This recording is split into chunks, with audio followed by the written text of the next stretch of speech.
7 o'clock. Okay, Yeah, and yeah, I'm you should starting you to should record. you Yeah. should let people in before you announce the recording. So Oh, Can you pause the recording and do little announcements and stuff first? okay, pause. Okay. Welcome, everybody. Thanks for joining. Okay, we're going to start the event, and closed captioning is on, and we ask anybody using visual assistance or needing other accommodations to please send a chat privately to Marnie Delaney, who's on this call.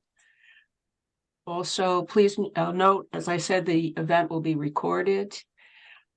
Okay, so welcome wherever you are joining us today. At this event, we will meet Sue Alksness, a candidate for Democrats Abroad's DNC representative serving in the at-large position, which is elected by DPCA voting representatives in all 3 regions of DA. On September 9th, at the DA Global meeting, we will elect our DNC representative to fill the vacancy created by Martha McDavid Pugh's election to DA International Chair. To learn more about the election and the role and responsibilities of DA's DNC members, please see the links in the chat, which you will also get from Sue's campaign website at https://sue-dnc.weebly.com. Okay. The person elected to this role will serve as an automatic delegate to the 2024 Democratic National Convention in August 2024. Now a little bit about Sue. Sue was the founding co-chair of DA Global Progressive Caucus, also known as Pro-DA, where she currently serves as vice chair. Pro-DA brings together DA members and other Americans abroad to learn about and support policies aligning with the interests of everyday Americans, including transparency, fairness, accountability, and democratic principles and Democratic Party policies and practices. Here are some of the reasons why DA leaders see Sue as their clear choice in this election to best represent DA members globally. Sue is a recognized and effective progressive leader who can represent the views of DA members. She is a strong communicator and has established a network among DNC members by attending several meetings already. Sue is endorsed by an impressive array of leaders: Ken Sherman, former international chair and DNC member; Hope Bradbury, regional vice chair for the Americas and DA Mexico country chair; Kendra Borgen, one of DA's most active and respected leaders based in the Netherlands; Heather Stone, Israel Vice Chair and Medicare Portability Task Force Chair and former Global Deputy Counsel, and others whom you see on Sue's campaign website. Sue is an accomplished professional fundraiser, volunteer manager, and community engagement specialist. Now let's hear from Sue about her vision for serving us as a DNC member. And after that, we'll have a facilitated discussion where we welcome your comments and questions. Over to you, Sue. Thanks, Betsy. Thanks, everybody, for being here. I'm going to start with a story. Once upon a time, someone in DA did something I didn't agree with. Okay, it wasn't once. There are a lot of people in DA doing a lot of things, many, many good things, and some not so good things. Anyway, I'm thinking of a specific time I felt let down by someone, and their actions affected a project that was important to me. And it was a project that I felt responsible to succeed because others were depending on me. And what this person did felt personal to me, but I didn't want to approach it in that way. So what happened was I contacted the person, and And I said I wasn't happy. I said why I felt the way I did and how I disagreed with what this person had done and what I would have wanted them to do differently. And this person was really gracious and listened and didn't agree on everything, but agreed on, about some things. And we had an understanding. They apologized for some aspects of what happened, and we continue to work together very well. So I tell that story without giving any of the really juicy fun parts, leaving out all of that stuff. I tell that story because to me, how we communicate with each other and how we deal with situations like that is important to our ability to do the important work that we're trying to do in DA, which really has to do with providing a better chance, a more level playing field for Americans all across the country, citizens and residents in America. And so we need to really always be striving to do our very best. And so some of the things that I try to do, and believe me, I don't, I fall short, obviously, too. But, I really try to speak up when I see something that seems to me like it's not right. I try to ask questions. I try to listen. I try to see both sides. And throughout all that, I try to be respectful and kind. I know there's examples, situations where I haven't done all those things, but I hope that I'm good at hearing feedback where people tell me that I haven't lived up to those standards and that I can recognize that in myself. So that's a little bit about me that seems relevant to the position that I'm running for now, which is really largely about communicating. It's about communicating on behalf of DA to other members of the DNC, to the staff and leadership at the DNC. And so I'm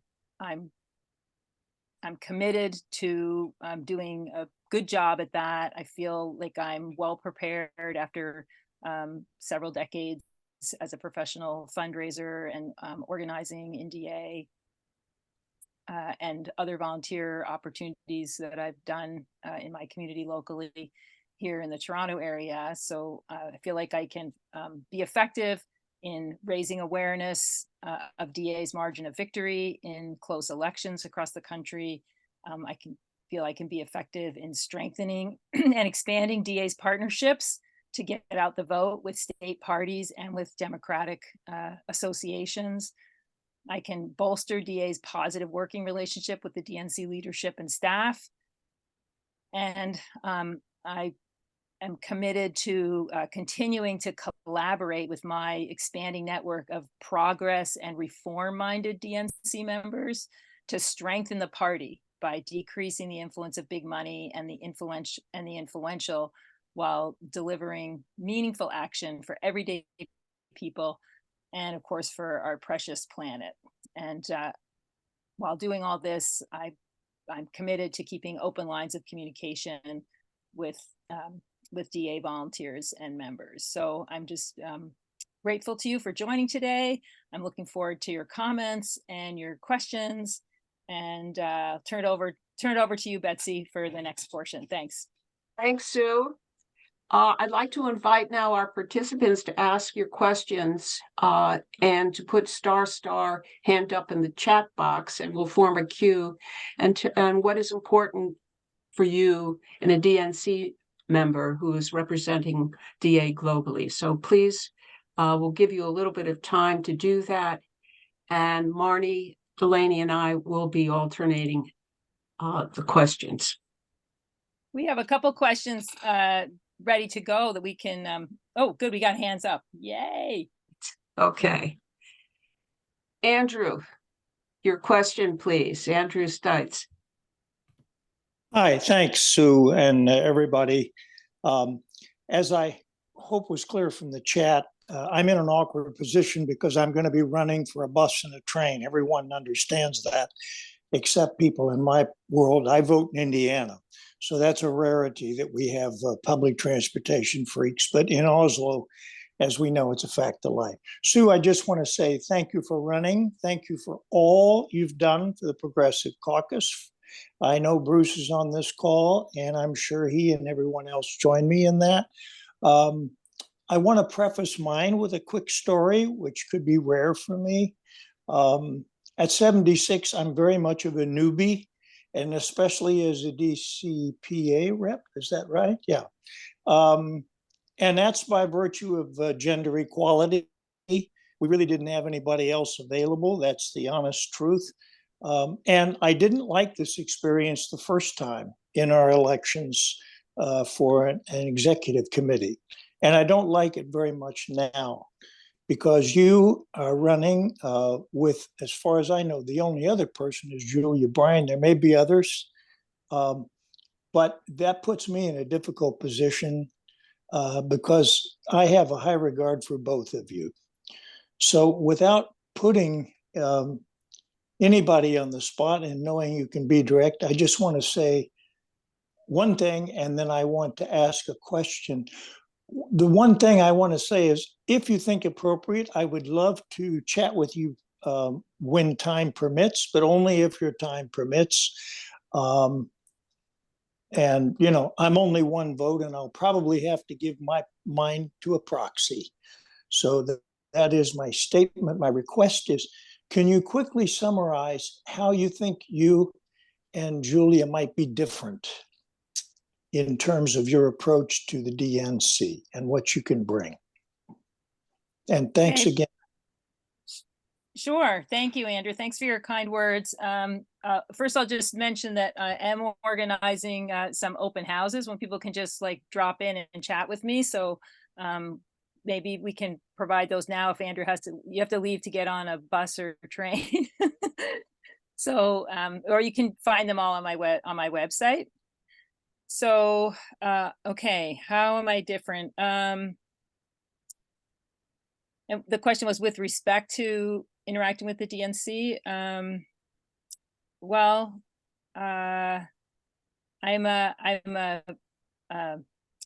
in some respects, I'm a blank slate with respect to the DNC. So I don't know what or if any baggage is there in terms of Julia's previous interactions with the DNC. I don't know.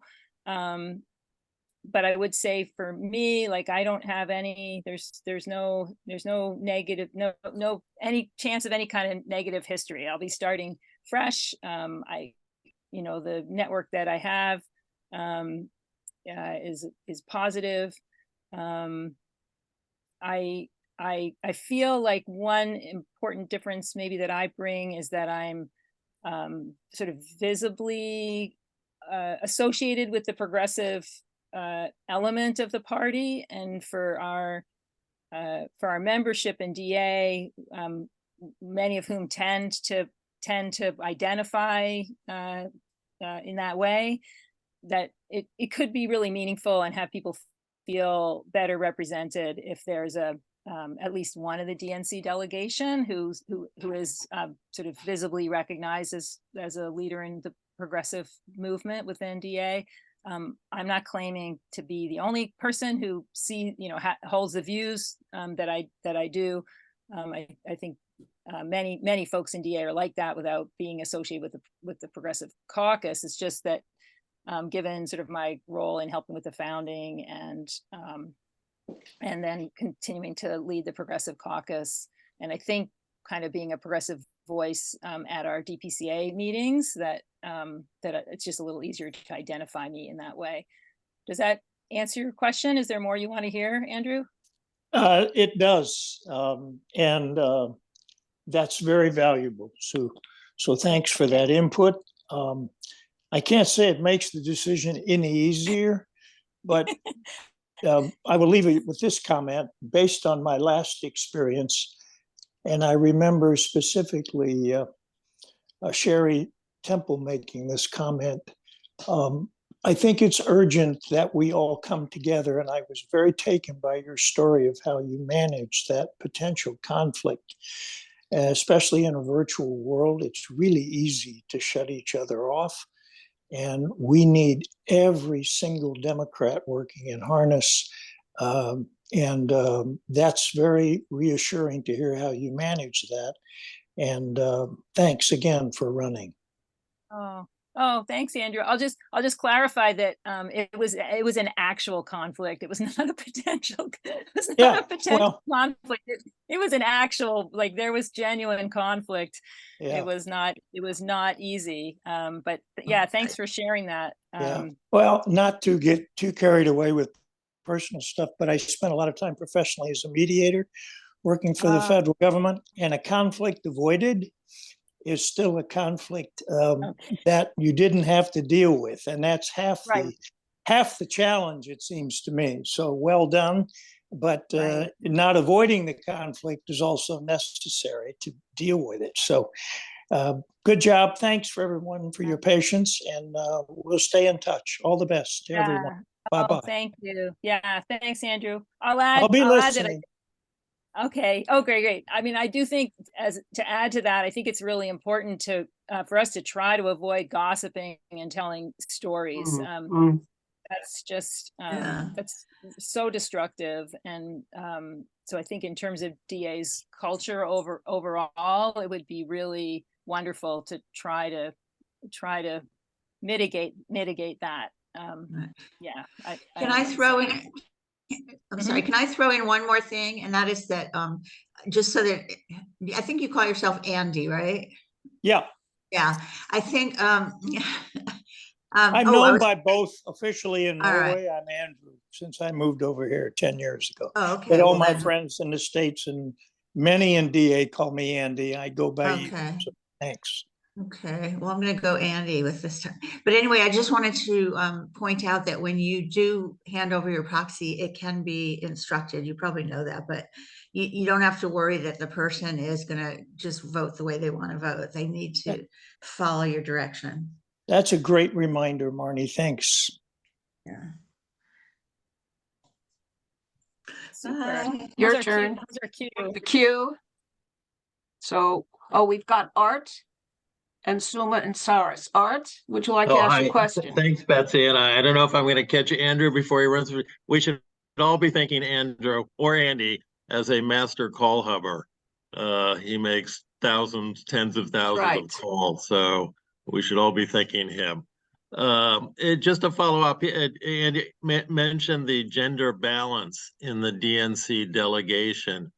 Can you explain how that's going to affect? I know we're electing 2 DNC rep, or the global is electing 1 DNC rep, and then the Americas is going to elect another. How is the gender balance going to affect these elections, and who's able to run for what? Can you just take a second and explain it? Thanks. Yeah, sure. So thanks, Art. So DA's DNC delegation is required by the DNC, by the Democratic National Committee, to be gender balanced. So it needs to have equal numbers of male and female members. There is a new addition to the rules in the DNC, which has also been adopted by DA, that individuals who are non-binary aren't applied to that gender balance requirement. So they're kind of set aside. The language, unfortunately, is that they don't count, but the spirit of it is meant to be a positive. They are themselves gender balanced. Yes, so. I suppose we could put it that way. Yeah. So, so in this case, we have Martha, who's vacated her DNC position by being elected as international chair, and Ken Sherman, who needs to step down for personal reasons, and he's male, representing the Americas. So that means to maintain the balance on our delegation, we need to elect 2 people of different genders. So so it could be male, female, or non-binary. So in all likelihood, most likely that would be a male person and a female person. And so DA usually elects, it's actually in our charter that we elect our regional DNC members first, and then our global DNC members. And the rationale for that is that once you've elected like those 3 regional ones, that determines the gender of the remaining globally elected ones. And if you did it the other way around, you'd have a gender restriction when the regional elections happen, which would mean that this much smaller pool of candidates would be restricted. That there'd be one gender that would be ineligible. So in this round, it's been decided that the global one will be elected first. So if the global position is, it looks like, Andrew mentioned the 2 candidates that we know of. So if one of us wins, since we're both female, this position the global position will have a female person in it. So that means the Americas position would have to be someone male or non-binary. Thanks. So that's Got it. I think I said everything I need to say. Is there anything left out? Nope. Sounds good. Well, I'll just add, I think it was good for DA that gender balance got us. It sounded like Andy said that part of why he's a DPCA voting rep was because of the gender balance requirements. So that worked to our advantage to have him for sure. Yeah, I think some people have suggested that it's a little restricting in some cases because in some countries there aren't enough whatever. But anyway, in this election for the DNC reps, that's not the case. But it will the results of the global will restrict who can run in the Americas election. If I understood that correctly, thanks. Yeah, Cheers. exactly. Yeah, I would have been happy to represent the Americas where I am, but knowing that Julia was running, I understood that my only opportunity to do that, and Ken Sherman had asked me to succeed him. The only way for that in this round would be to run for the global position. So going to do that, and people asked me to do that. So good. So okay, and I'm happy you are. Thanks. Cheers. Thank you. You have a long and lustrous track record. Thanks. Cheers. Ciao. Okay. Sorry. Next one in the queue is Suma. You have a question? Yes. Hi, everyone. Thank you so much, Sue, for running. So just a quick point that I would like to add to the point that we were just discussing. Art's question was what I was told the order in which the elections are being held is in the same order in which they were relinquished. So that is why the global elections are first and then the regional elections. This is what I asked this question as to regarding the gender balance and how this has been going. So that's what I was told. So the next thing is, thank you so much. Sue, that you shared your story about the mediation and the conflict resolution. In this volunteer-run organization, I totally understand that many of us will get into some kind of a conflict because this is a virtual world, and many a times when we say something, so we may probably not mean the same stuff, and it may get represented differently, different ways. So it's so important, and we always have to work together. So it's something that I was telling somebody the other day, that united we stand, and it is not my quote, divided we fall. And this is something, so there's no reason for groupism, no reason for, we are all in this for a common cause. And that is something that, so this conflict resolution and mediation, that you brought up, Andrew, and Sue, you also was telling about your story.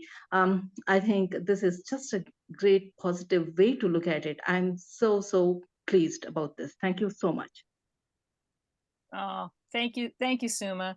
One of the things I think you're so right about divided we fall, and I've noticed some very public conflicts, sort of in our shared email groups, and sometimes just really unkind things said in a way that isn't focused on the issue, isn't focused on trying to gain understanding, but seems to be around, accusations or, yeah, I'll just leave it at that. But I Yeah. really, when I see those, I worry about that driving volunteers away, that people see like that people are posting comments that are hurtful to other people in public, and that that would be a place that some people might not want to be. So I think we really do need to deal with that. And hopefully our new code of conduct will help. It says in the new code of conduct, which Suma, you helped to put together as part of our XCOM, it says that we're to be kind to each other. And so I take a broad view of that includes like what we put in those group emails, what we say about each other, even in private. Like if we're gossiping about other people in an unkind way, I don't think we're treating them kindly. And perhaps we're not treating the person we're talking to kindly if we're feeding them, sort of poisonous expressions. So yeah, thanks for that, Suma. Thank you. Okay, Sue, we have a question in the chat box from Sarah Scanapathy, and I'll read it for you. I'm still struggling with the conflict between wanting to achieve all the critical goals of the progressives in Congress and pro-DA and the fear of there being a put-off to more middle-of-the-road Dem voters. What are your thoughts on compromise being needed? Thanks, Saris. Yeah, I mean, absolutely, compromise is needed, and I think it's really helpful when the progressive part of the party is really disciplined about focusing their message on things that are going to have broad appeal around, especially around the economy. I think people are really concerned about jobs. They're really concerned about the quality of jobs, of how employers can treat them.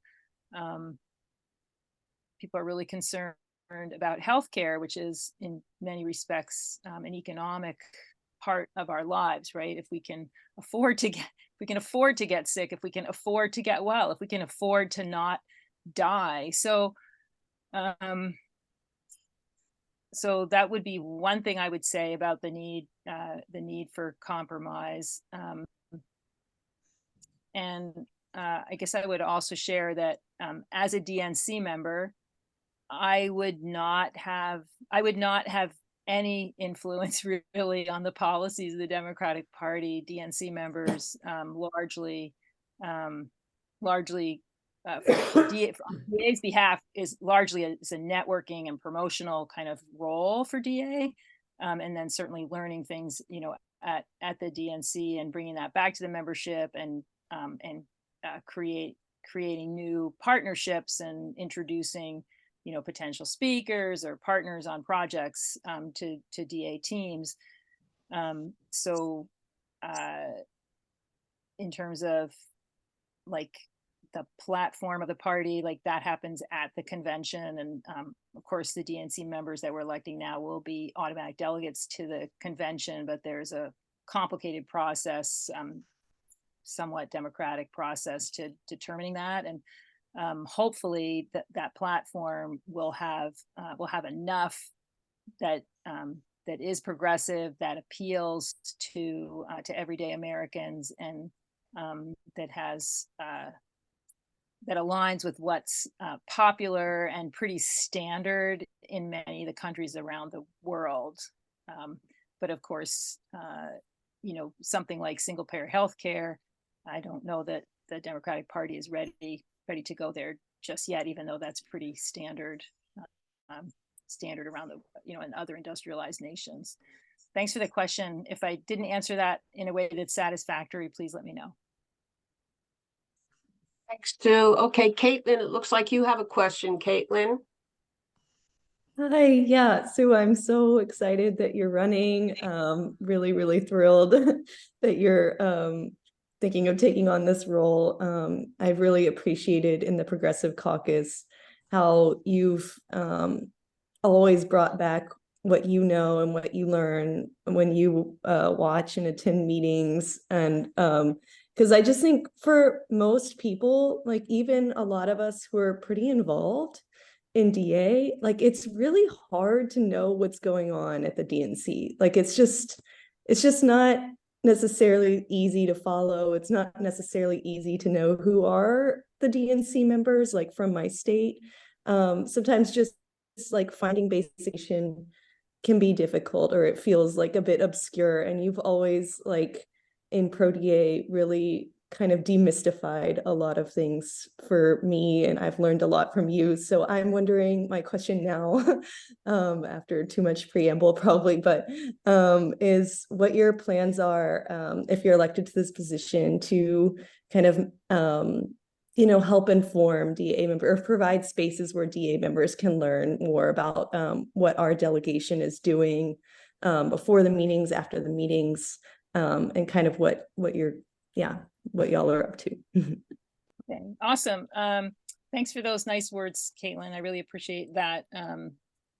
Yeah, there is a lot to learn about the DNC, and I think I've only just scratched the surface to really understand. So I'm looking forward to having an opportunity to learn more. And I'm so glad that I went to one of the meetings of the Unity Reform Commission to make some contacts for the Progressive Caucus. And in that process, I met Selena Vickers, who's an activist in West Virginia, who live streams many of the meetings, including like the Rules and Bylaws Committee meetings that happen outside of the big DNC meetings. And so that's how I'm able to share on the Pro DA Facebook page the live streams of DNC meetings, is through Selena and through knowing that she's doing that. So in terms of your question, I have a couple things in mind. I would like to be reporting regularly to, at Progressive Caucus meetings about what's happening at the DNC. I'd like to have a mailing list. So I've actually started that on my campaign website, inviting people to join a mail list to receive information, at least for sure after DNC meetings, and what I did and what happened there. I know the DNC delegation in general will be reporting as well, but I'd like to do that, myself. And then I think before the meetings too, although the agendas sometimes seem to come out like pretty short notice before the meetings. So I don't know how early I'll be able to do that.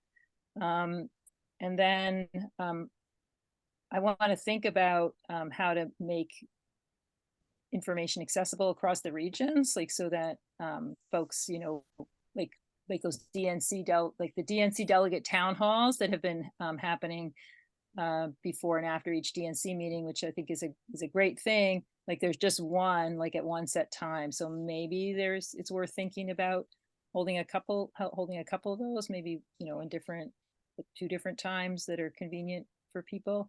But if you have any suggestions, Caitlin, of other ways you think I could do more to communicate, or if others on the call have thoughts, I'd love to hear what they are. That's terrific. Sue, it's Marnie. We had some questions in advance that people sent in. So I'm going to ask you one of those because we have a break in the queue. Okay. Okay, sure. But I think I'll encourage everybody to, even if you've already asked a question, to throw your name in the queue. But this one is, what do you think will be your greatest challenge as a DNC rep? Okay, I knew this question was on the list, and but I didn't really think about an answer. Okay. So this is really off the cuff. So okay, one is probably going to be to not worry, like to keep myself from worrying too much about the amount of money I'm spending. I don't think it's going to actually be that bad because I'm in Toronto, so I'm not that far. I just found out I can it's about half as much to fly from Buffalo to St. Louis as it is from Toronto to St. Louis. So I can drive an hour and a half to a different airport, cross the border, and then get a flight for around 260 round trip. I can't remember if that's American or Canadian, which is an important difference, but that's okay. That's relatively affordable. So that's good, because if it was more expensive flights, I wouldn't be able to run for this position. What other challenges? The meetings are like, I'm a hard networker. Like I network, yeah. I really take it seriously. Like when I'm there, even not as a DNC member, I'm like feeling like I have to make every moment really count. And so I'm connecting with a lot of people, and there's a lot of follow-up afterward. And sometimes it can be challenging to get back after meeting and have all the other things that my regular things I'm doing with work and everything, and then be able to handle all of those follow-ups. So I might need to figure out maybe a better way to do that and make sure I get that done. I don't think I'm going to be sleeping much at DNC meetings, because I'll probably be trying to take care of it while I'm there. What else? I think one challenge for me probably will be keeping up my spirits, because there's so much I want to change in the Democratic Party, and there is really there's really limits to what one DNC member can do. Like lots of decisions are made in committees that are appointed or made up of people who are appointed to the DNC in the first place. So I think for sure there will be some frustration for me about how things are done, and sort of embedded power there. But I've known about that for a while, and I've managed, and I still see the Democrats as like the potential saviors for the U.S. So yeah, so those are a couple of challenges that come to mind, revealing one of my weaknesses. Thanks. So we have a question in the queue now, actually, from Brett McCarg. Hi, Brett. Brett. Good morning. Good morning. Hi, Brett McCarg here. I'm chair of the DA UK. Just wanted to say thank you for running. It's going to be an incredibly hard choice, and it's frustrating that it has to be a choice when we have two positions open. But I guess those are the rules. I just wanted to ask, maybe kind of along the lines of what Sarah was asking. Is like, I mean, I grew up in Texas. Growing up in Texas, I considered myself a progressive voter, and then when I kind of came to the UK and got involved with DA, I was over. Compared to a lot of people in DA, I guess I'm not a progressive, but I mean, my goal has always been to get Democrats elected, which is very hard in Texas. So I guess it's just a different viewpoint. So I guess my question is, can you work with everyone in DA, regardless of whether they're a member of Pro DA? I mean, a lot of what you were just saying is like you're going to create a mailing list for your Pro DA, followers. Is that just because you're only there to represent the progressives, or can you represent everyone? Oh, that's a fantastic question. Did you finish, or did I cut you off? Are you done? No, that's all I had. Unless you want to. Oh yeah. So more. First, okay, good. Good that I didn't interrupt you is what I mean. Not good that you're done. I didn't mean a mail list that would be for the Progressive Caucus. The mail list would be for anybody. So that's. Then I separately said, I meant to separately say, like, if the Progressive Caucus wanted me to, talk, give updates at their regular meetings, I would do that. I don't know of other venues that would be available, but for sure, if people wanted to hear from me, I'd be happy to do that. It's a little bit like there is a whole delegation, so like it's not like I'm the only, right? So it would need to be sort of sorted out with the rest of the DNC delegation, like how they want reporting back, like as a group to happen. Like I don't want to. Yeah. I don't want to. I mean, I feel terrible. I'm not even sure I could name who the DNC reps are for EMEA, other than Adrian. Adrian is one. And Yeah, then- so Mhm. for EMEA, I think the regional, is Katie the regional one? Does anybody know? No, I think she's Or is it global. someone else who's, No, Oh, Katie's the global? Katie's the regional rep. All right. Katie, so Katie was And elected. I mean, she objects to the phrase regional rep, I can tell you. She is the person Of elected course. by EMEA. Is that she represents all of DA. That's, So, All right. it's a good distinction. Well, good to know. Maybe I'll ask her to come talk to the UK, because I don't think we've ever had an NC rep come talk to the UK. Yeah, so she might be a good choice because she was elected in EMEA, but be careful how you invite her based on what Art just said about sensitivity. And then there just was elected the person for Asia Pacific, Corey Lemke, to replace John Baumlin, who had to resign. So, and then Ken Sherman was the Americas representative until America's elected DNC member until recently. And then the three globally elected ones, well, there's Adrian, George. Joe Smallhover. Thank Joe you, Joe Smallhover, thank you. Smallhover. Sorry. And See, I then do remember. Martha's position that's vacated. Got it. So then you did ask, would I be like just for the progressives? Like, I don't see it that way at all. Like in terms of, I guess I see the job that, like, I see sort of two primary jobs. And I feel like I can balance both of them. Like, one is just representing DA, like in its entirety, around getting out the vote, around winning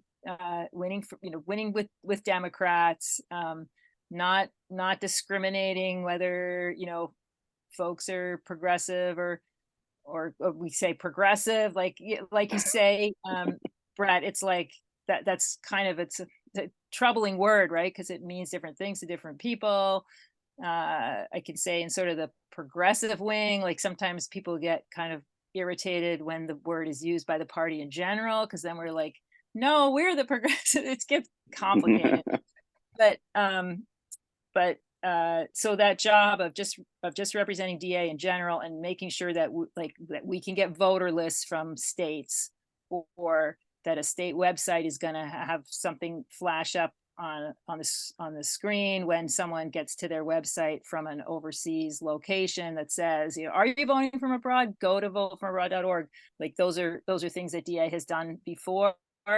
And promoting those ideas to people that we meet at the DNC is sort of the core job of a DNC member. So whether a person's progressive or conservative or moderate, within the party, that doesn't really affect that. And then I would say that at the DNC, what I've observed is people have a wide range of policy positions, and they disagree about them, and they argue about them, but they're all Democrats. They're all sort of on the same side.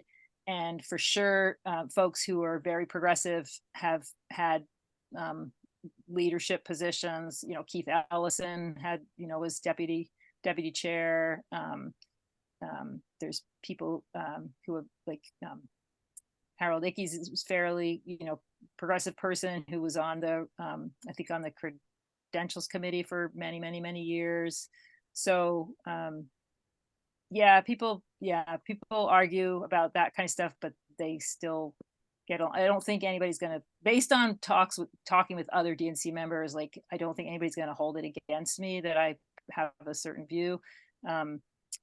As long as I'm, nice, and I'm not like always going like Medicare for all, Medicare for all, Medicare for all. I'm not going to do that. So it'll be fine. Great. Thank you. I mean, also, we do have progressives in the UK by any standard, I think.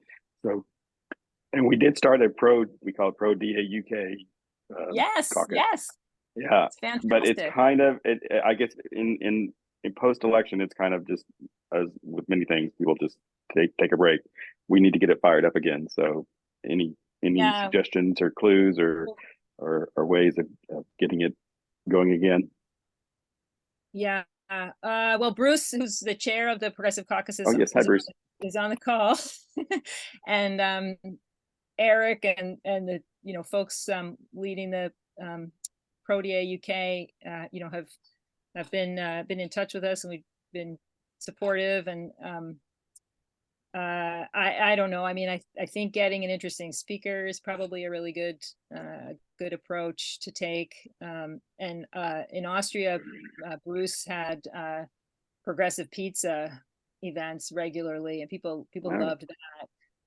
The other thing we're going to be doing, DA is going to be doing again the kitchen table talks, which was a wonderful initiative when the last resolution platform was yeah. developed in Last platform. 2020. Yeah, that was fantastic.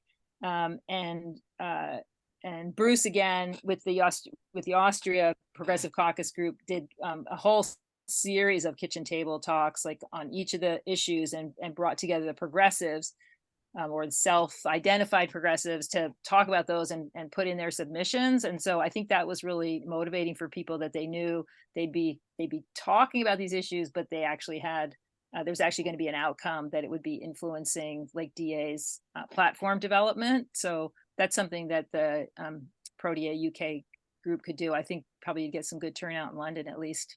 Yeah, cool. Thank you. Sure. So we have a queue here. First Art and then Caitlin. Art, you want to ask your Okay. question?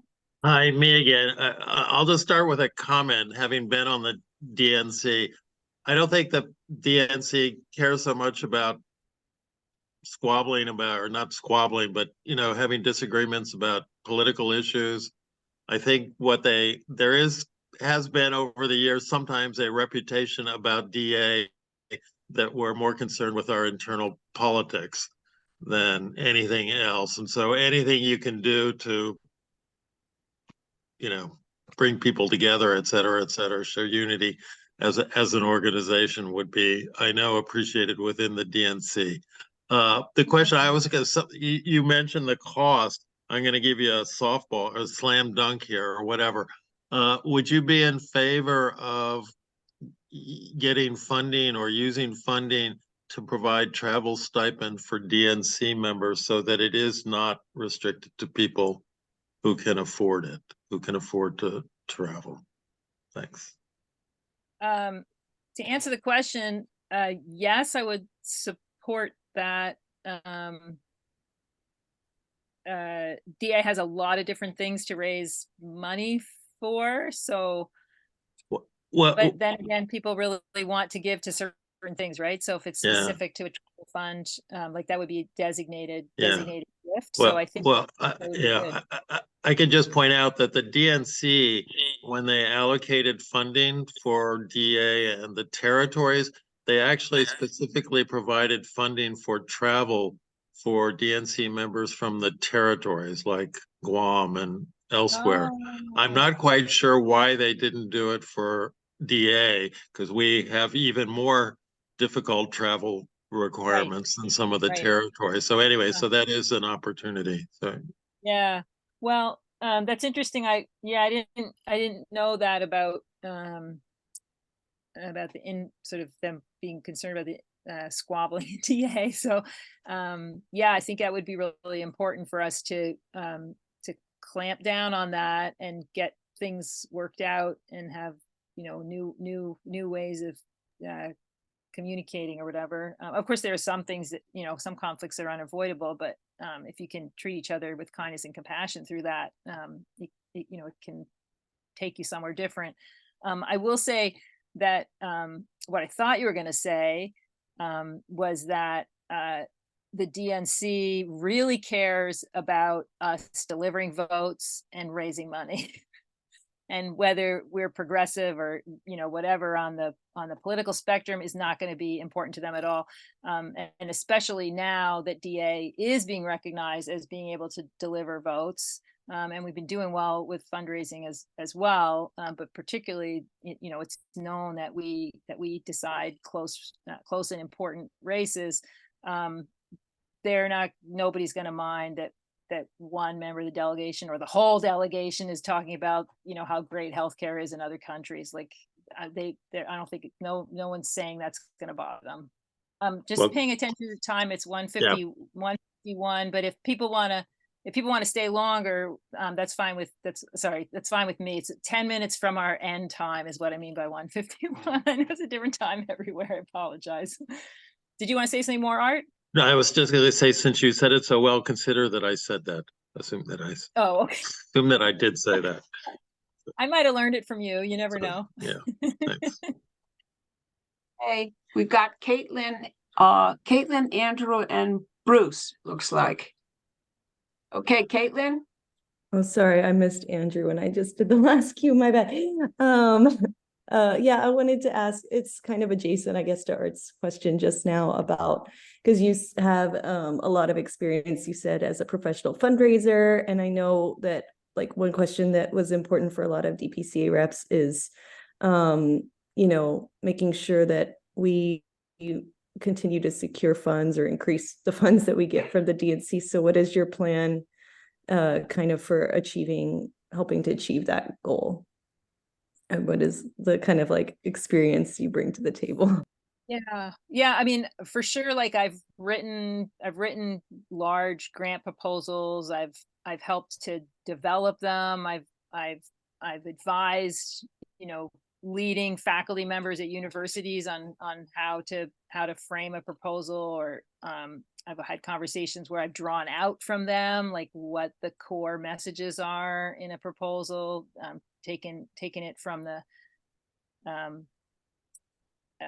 what's the word, like sometimes they want to express it in really technical terms, and I kind of help them to sort of get to a place of making it really concrete, or easier for folks outside the discipline to understand that kind of thing. So I'd be happy to review our proposals, or requests for funding, or to help to determine what structure those might take, or that kind of thing. I'm an okay writer. I'm better as an editor on grant proposals. I get kind of writing block, but I can work together with other people to get those done. So yeah, I've done some grant writing, but not tons and tons. But the things that I described about sort of some of those developing of grant proposal concepts, and of course editing, which I love to do. So does that answer your question? Yeah, that's great. Seems like you're going to be a good team player. We have lots of good writers. We have lots of good writers in DA, so I think hopefully there's other folks who can help with that too. Sorry, Betsy. Yeah. That's okay. I think we should probably close the queue unless you wanted to go longer. We have Bruce and Andrew asking questions. Well, I mean, I think I think that's okay. I mean, maybe we could throw in the chat some of the final, if people need to go, maybe just mention in the chat, and then we can put some of the core links in there so you can get those before you go. Is that okay? Does that seem like that'll work? And we can proceed with the questions? Do you want to, but we also have the preset questions too that we got from people. Do you want us to would you like to answer those too, Sue? They were sent in on the form? No. Let's just go with what the people in the queue. That's okay. Okay. Thanks. Fine. So it's Bruce and then Andrew. I think Andrew's left though, so no, Andrew's still there. Great. Bruce? Hey, everybody. Good morning from Vienna. I want to thank everybody who's here at these various times all over the globe, and say I waited to put on my camera because I took a little spill and I didn't want you to have to look at this for the last hour. I was in the community garden trying to make some progress there. This will be gone in a month, and then in the meantime, I'll keep working. We're eager to investigate opportunities to go to the UK, me and my cast, maybe without it, to try to rejuvenate Pro DA UK. I want to take the train. And I really want to say that I've enjoyed so much working with Sue during the last 2 years, and so many of you who are on this call as we try to make progress for our Democratic Party, Democrats abroad, and the United States. And I think one way of saying that is that we're constantly trying to figure out what is there at the center of popular democracy in the United States. What are the needs of everyday Americans, some who aren't always so visible for us? And how can we rally support, coalesce our energy, and really get juiced up the way Andrew does when he makes those calls? Oh my gosh, I'm always in his shadow as he leads the way with that. And so here's my question. Sue, as we now go through the rest of 23 and into 2024, what advice do you have for us as a future member of the DNC for what we can do to tap into that center of popular democracy, coalesce, support, energize ourselves so that we really can unite around something that is really, really helping us to make progress for Democrats abroad, the Democratic Party, and for the United States? Oh boy, that's a big question, Bruce. I mean, there's so many things that people can do. For sure, like, you know, learning about the progressive candidates that are out there that are winning, that are aligning with everyday Americans, seeing their success, helping their campaigns. I think when the Call Hub campaigns get up and running, that can be, even though it's not like tied specifically to like progressive issues or progressive candidates, like that can be a shot in the arm. Oh, sorry, poor choice of words with your broken arm. But yeah, that can be inspiring to people to get on the phone and be calling folks all around the world and encouraging them to vote and helping them to vote. I think working on the platform for DA and expressing some of those, some of our wishes for America to really achieve its promise to be a place that really is a land of opportunity for all, because it's really pretty far from that for most people. When very successful people say anybody can do this, I did it, that's not true. They're lying. The deck is stacked against too many people. So we know that that the future lies in making America more fair, and that's part of how we safeguard democracy in America as well, is to show people that voting makes a difference, that there's a reason to vote, that things can be better, and that the Democrats are on your side, and that Democrats need to demonstrate in actions that they truly are. And so it's important for progressives to be at the table and pushing for the party in general to align with everyday Americans. I don't know if that was a helpful answer. I really appreciate the question. It is late at night here.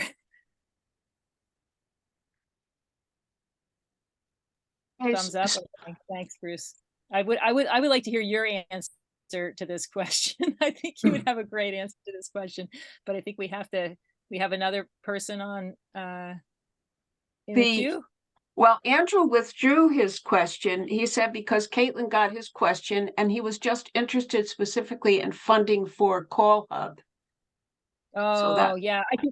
I can say when the Progressive Caucus does fundraising, and we've had a couple of matching gifts that we've been fortunate to coordinate with a member of DA. We emphasize that the funding is needed for the tools that volunteers use, and Call Hub is an example of what we mention regularly, that there has to be funding for volunteers to be able to call voters around the world and get their ballots out. So I think Call Hub is a winning case for support to explain that. And I think our cost per vote is extremely low. Per ballot is extremely low. It's a really good statistic that I think could. I think DA has used that in their fundraising in the past. Okay. So how about if you do a question that Marnie and I were going to ask, and Sure. it's a question that asks you, how could you as a DNC representative help bring about more active engagement from our less engaged membership? Yeah, so DA membership in general, I think, well, a couple ideas come to mind. Like one would be, by being at the DNC meetings, there's dignitaries that come to speak. There's we're strengthening our relationships there, and so potentially we could get some exciting speakers to speak to DA that might get some of our less involved members to be more engaged. It's tough to connect a DNC member to that, right to the grassroots sort of level in DA. I've sometimes wondered, like often in Canada, like I've often suggested for various events that we say that Ken Sherman, DNC member or super delegate, will be there. I hope that will attract people to come out, but I'm not sure if how big an appeal that has for most people. Maybe we could do, I don't know, maybe Art might have some thoughts on this. Like maybe we could do some kind of thing like what really goes on behind the scenes at the Democratic National Committee, and have an event and people could come to that. But at the same time, for an awful lot of people, that's not very interesting. That they're more interested in the kinds of political stuff that's in the news. So I don't know if I have a really good answer to that. I'm going to have to think more about that. Maybe that's a question for the whole DNC delegation to think about. Like, is there a role for that group in terms of better engaging our members? Did you anticipate a really good response? Did you have a thought of something that I missed that would be good to achieve that? I think what you said is quite appropriate, but I think it is hard to get a hold of recalcitrant DA members, because I think that if people don't come to events, it's difficult actually to get people involved. Suma says that she has a quick point. Yeah, what is it, Suma? I don't want to take up too much of your time. I just wanted to add a quick point. So this is something that I and Corey is the AP DNC representative member from the AP area. So this is something that we are working together. So Corey joins the AP regional call once in a month, which happens once a month, or whenever. So there is an update, he will join and he makes a presentation, or he makes what's the updates, the latest, in that he being the liaison between the AP and the DNC. So he will keep providing the update. So that way, there's a level of engagement within the region so this is the go-to person for the DNC, and they reach out to them. Plus, I keep there is a constant slide deck that I have. In that there's a DNC member Google group. So that is dnc@googlegroups.com. So I think DNC something, I forget that email address, so I can add that here. So that's in my slide deck. So that I have that constant thing in my deck, that if anybody in the region has any questions, so that's the 8 DNC rep can be reached in that address. Another thought, Sue, I like that, Suma, but another thought is, just doing like you were saying, what is it like at the DNC, or somebody was saying that, and maybe we could have like a mock. We used to do the mock. I went to the mock UN once, and it was so cool. But I mean, we could do a mock DNC meeting and see what people what they think they would do, in that situation. And the other thing is, I think something you would be great at is, people, it seems like DA people read a lot about what's going on in politics, and they read a lot of opinion pieces. And I think opinion pieces is sort of not, I don't mean opinions, but just think pieces about the DNC meetings, about what's being, sort of insider. But I really think a lot of people might read something like that, so that there could be, even if it's just an annual, thoughts from the DNC members. It might be really intriguing. Maybe it goes out in the mail, even something that catches people's attention. We could, yeah, I think the podcast, Blue Vote Cafe, which everyone should check out, if anyone wants to try to grab the link and pop it in the chat, that would be great. If you don't know about Blue Vote Cafe, it's really, really fun, very good podcast. I believe they've interviewed all the DNC members, but I don't know if they've done maybe they have, but they could do one that's really focused on the DNC. That could be an interesting interesting topic, and could get maybe a couple of people to talk about the DNC. Sorry. I would plan to attend the Americas regional meetings, along the lines of what Suma was saying about Corey being at the AP ones.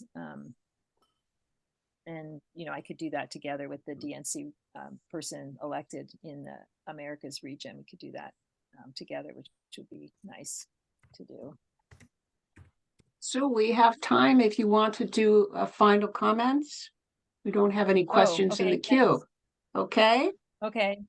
I'm just taking notes so I don't forget some stuff. So yeah, my final comments would just be, thank you for coming. Thank you for your great questions and comments. It's been a really good discussion. Thank you for participating so actively. You can contact me at susankalksness@gmail.com. I'd love to chat with you. I've got a couple of open houses that I've just scheduled over the next few days at different times that hopefully, there'll be some that work for you. And it's just an open Zoom room. Just pop in and say hi.